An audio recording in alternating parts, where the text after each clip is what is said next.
बच्चों, आप लोग कैसे हैं? पढ़ाई तो अच्छी तरह कर रहे होंगे। तो मैं संत जोसेफ स्कूल के शिक्षक इटाड़ी का प्रमोद कुमार आपको पुनः आपके सामने उपस्थित हूँ। वर्ग 8 का पाठ 5 पढ़ाने जा रहा हूँ, जिसका नाम है हुंड्रू का जलप्रपात। बच्चों, हुंड्रू का जलप्रपात पढ़ाने के पहले मैं आपको बताऊंगा कि छोटा नागपुर का पठारी इलाका जो झारखंड में है। झारखंड कैसा है? झारखंड क्यों नाम पड़ गया? झारखंड का मतलब है वनों जंगलों का क्षेत्र, जिसको झारखंड कहते हैं। तो झारखंड छोटा नागपुर का पठार भाग है और वह धन से संपन्न है, सारे चीजों से संपन्न। कहते हैं यह पृथ्वी का स्वर्ग यहीं पर है। आप ये जान लीजिए कि छोटा नागपुर में कुछ विशेषता है। क्या विशेषता है? पहली बात है, वहां की जमीन हरियाली है, हरा भरा है। और अब जहां जाएंगे हरा भरा मैदान देखने को मिलेगा। यदि आप जाएंगे तो आपकी जी करने लगेगा कि मैं कुछ देर वहां बिताऊं। और वहां आदिवासी लोग रहते हैं जो अपने नृत्य के लिए प्रसिद्ध हैं। वहां के लोग खुशी से नाचते गाते अपनी जिंदगी को गुजारते हैं। अब आदिवासियों के साथ साथ पक्षियां भी मानो गा रही है। उनका जीवन जंगलों में गुजरता है और जंगलों में जानवर रहा करते हैं। बच्चों, यह इलाका चूंकि जंगली इलाका है, पहाड़ी इलाका है और जंगली इलाका है, तो नदियां भी है। वह ऐसी नदियां जो कल कल करके उस पूरे जंगल एरिया को सींचते रहती है।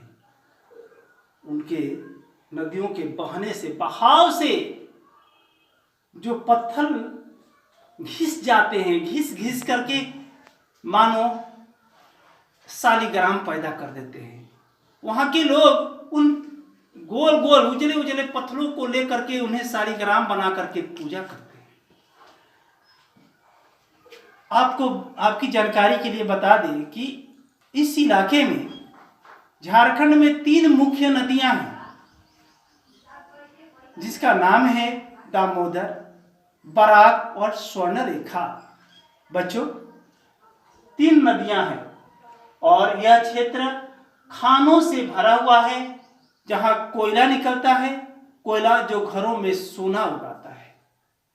अबरख जो देश को चमकाता है। चारों तरफ जगह जगह देखिएगा, जिधर नजर दौड़ाइएगा पहाड़ ही पहाड़ी है, पहाड़ियां बहुत सारी है। तो इस तरह से रहा छोटे नागपुर का संक्षिप्त परिचय। बच्चों, मैं आपको बताया था कि वहां 3 नदियां हैं, जिसमें स्वर्णरेखा भी है। तो हम आज स्वर्णरेखा के बारे में ही आपको विशेष रूप से बताऊंगा।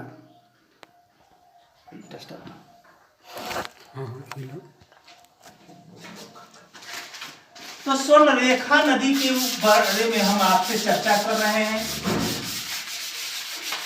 देखिए, हम आपको आपका पाठ चित्र के माध्यम से ही बता करके पूरा करूंगा। स्वर्णरेखा नदी, स्वर्णरेखा, इसी पर हमने क्यों फोकस किया है आप खुद बाद में आगे समझ जाइएगा। स्वर्णरेखा नदी एक ऐसी नदी है जिसका उद्गम स्थान रानी चुआ नामक स्थान से इसका उद्गम होता है। और यह 50 मील, देखिए, रानी चुआ से 50 मील की दूरी तय पहाड़ियों से, मैदान से होकर के पहाड़ियों से घूमते घामते यह पगडंडियों से होते हुए 50 मील की दूरी तय करते हैं और पहुंच जाती है नदी हुंड्रू। बच्चों, हुंड्रू पहुंच गई। आपका पाठ का नाम है हुंड्रू का जल प्रपात। तो हुंड्रू में अब आपको मैं हुंड्रू लिए चलता हूं। चलिए आज हम हुंड्रू का एक बार दर्शन करेंगे। बच्चों, हुंड्रू जाने के लिए सबसे पहले हम लोग कहाँ जाएंगे? रांची। रांची जाएंगे। रांची से ठीक पुरुलिया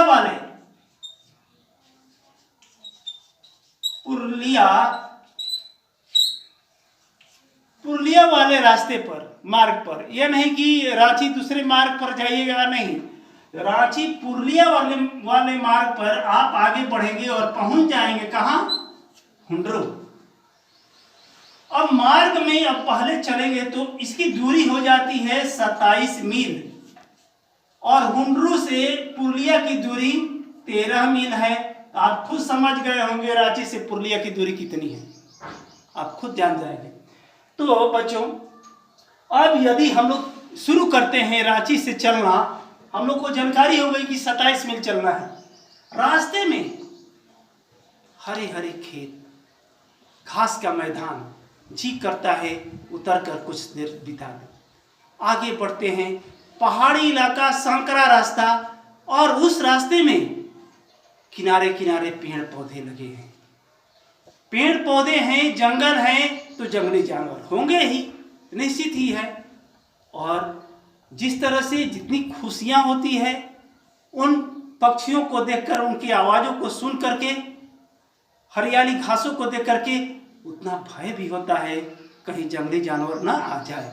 बच्चों, इस तरह से हम यदि हुंड्रू पहुंचते हैं, हुंड्रू के जैसे पहुंचते हैं, दूर से ही यहाँ यही स्वर्ण रेखा नदी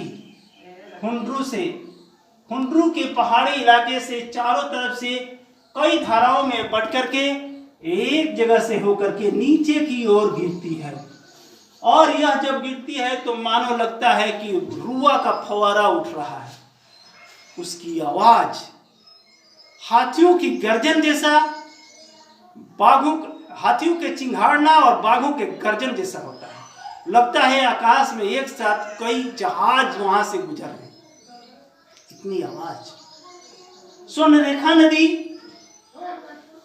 आगे बढ़कर यहाँ हुंड्रू में जल प्रपात के रूप में नीचे की ओर गिरती है और इसके पानी पुनः 20 फीट ऊंचा उठता है। 20 फीट, याद रखिए, 20 फीट ऊंचा उठ करके मानो इसका स्वागत करता है, जल का स्वागत करता है। बच्चों, यहाँ इस किनारे इस नदी चूंकि पहाड़ी इलाका है, इसीलिए सांपों की तरह घूम घूम कर चलती है। कहीं कहीं हिरन की तरह छलांग लगाती है, चूंकि पहाड़ी रास्ता है, उन पहाड़ों से टकरा कर छलांग लगाती है। और फिर पानी जब पुनः गिरता है तो लगता है बाघ की गर्जन होती है। किनारे किनारे हरे हरे पौधों को देख करके आदमी मंत्रमुग्ध हो जाता है। नदी के इस छोर रांची है, दूसरे छोर हजारीबाग। बच्चों, स्वर्णरेखा नदी ही है जो जलप्रपात, हुंड्रू का जलप्रपात बनाती है। इसका जल हल्का पीलापन लिए हुए है। यह मुख्य रूप से 3 जिलों से होकर के गुजरती है, रांची, धनबाद, सिंहभूम। उसके बाद में उड़ीसा राज्य में चले जाती है। उड़ीसा के बालासोर जिले से होकर बंगाल के खाड़ी में जाकर के गिर जाती है। तो इस तरह से रहा हुंड्रू का जलप्रपात का संक्षिप्त विवरण। कहते हैं गांधी जी इसीलिए कहे, जब वहां जाकर वहां उस सुंदरता को देखे थे तो बोलते हैं, साधक की पवित्रता तभी है जब उसका साधक भी महान हो, साधक महान हो।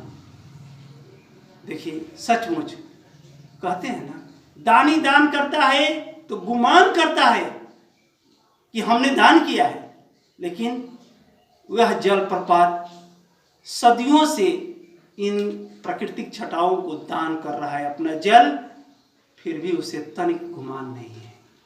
बच्चों, इस तरह से यह पाठ आपका समाप्त हुआ। आपको हम प्रश्न उत्तर भेज देंगे, आप उसका होमवर्क करके मुझे ज़रूर भेजिएगा। धन्यवाद।